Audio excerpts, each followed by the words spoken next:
Avant d'être des lions indomptables, avant de goûter aux délices du professionnalisme, nombreux sont les footballeurs camerounais qui ont commencé comme ça. Au cœur du football amateur, avec ses réalités et ses difficultés.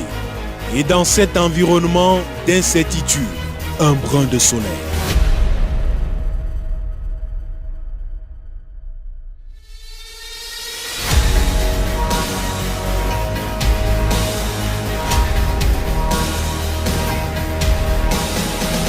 Une académie, 2 équipes, près d'une centaine de jeunes footballeurs à encadrer. Soleil Académie Sport fait son petit bout de chemin depuis 3 ans. Les recrutements se font comment? Nous avons les championnats de vacances où nous détectons des gars talentueux.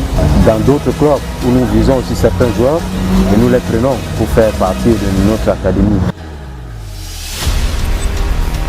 L'académie basée à Yaoundé, au quartier Briqueterie, comprend une équipe première engagée dans le championnat régional du centre et une équipe réserve, At Ali FC, qui fait ses débuts en ligue départementale du Fundi. Les 2 équipes s'entraînent sur le même terrain, qui est l'espace de Razel.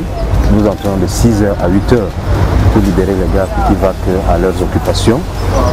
Et nous travaillons plus dans les stades réduits. Pour leur 2e année en D3, les jaunes et noirs ont connu une saison plutôt pleine. On a bien commencé le championnat et après on a eu quelques petits soucis avec des joueurs blessés par-ci par-là. Mais grâce à Dieu, on a su surmonter cela et puis Soleil est placé 4e dans sa poule. Soleil Académie et ses joueurs, globetrotters. Les sportifs aiment les challenges. Bon, moi j'ai accepté cela et puis je suis revenu. On dit toujours pour mieux sauter, il faut reculer. Donc j'ai choisi Soleil parce que je ne voulais pas les problèmes avec les équipes de la 2-1.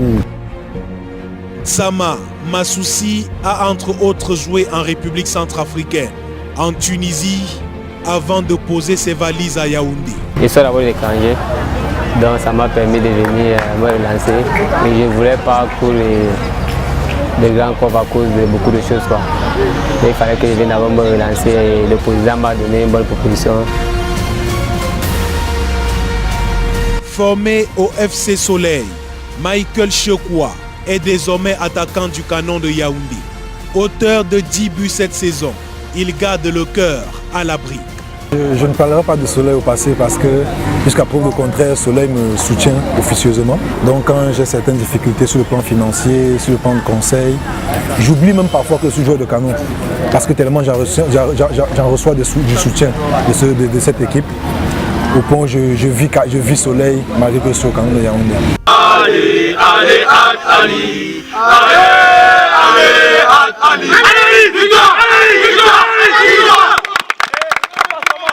L'équipe réserve, At Ali et ses joueurs, en moyenne âgés de 18 ans. Ceux qui sont là, ils sont matures. C'est gratuit pour le moment. Ils sont des ambassadeurs. Ils montrent l'image. Ils valorisent d'abord cette académie et viendra après des inscriptions. Et Soleil Académie Sport, qui est déjà en D2, nous aspirons qu'il soit en élite pour montrer aux enfants, donc qu'ils servent de vitrine pour que les enfants s'inspirent d'eux. L'essentiel pour un footballeur, c'est essayer d'avoir le temps de jeu. Comme je suis au Soleil, on a joué presque 32 journées. J'ai au maximum 30 matchs dans les jambes, c'est beaucoup. Les aires de jeu se font de plus en plus rares à Yaoundé. Le matériel aussi. Les dirigeants tiennent tout de même le coup. Le problème que j'ai pour l'instant, c'est le stade. Je suis Soleil d'Embalmayo. Je n'arrive pas à jouer dans mon zone. Maintenant, je suis dans la Razel. À tout moment, les horaires, il y a beaucoup d'équipes qui jouent. Et souvent, on renvoie les matchs parce que d'autres équipes jouent. Voilà les difficultés que j'ai. Soleil Académie Sport, un projet en herbe et des rêves plein la tête. J'aimerais dire d'abord à tous mes jeunes frères qui sont à Soleil Académique de ne pas prendre Soleil comme une équipe de 3e division. Juste jouer. Et tout ce qu'on fait bien dans la vie se récompense plus tard. Donc s'ils ont la chance de jouer, qu'ils donnent le maximum. Travailler sans relâche, mouiller le maillot à fond en espérant un jour se faire une place au soleil.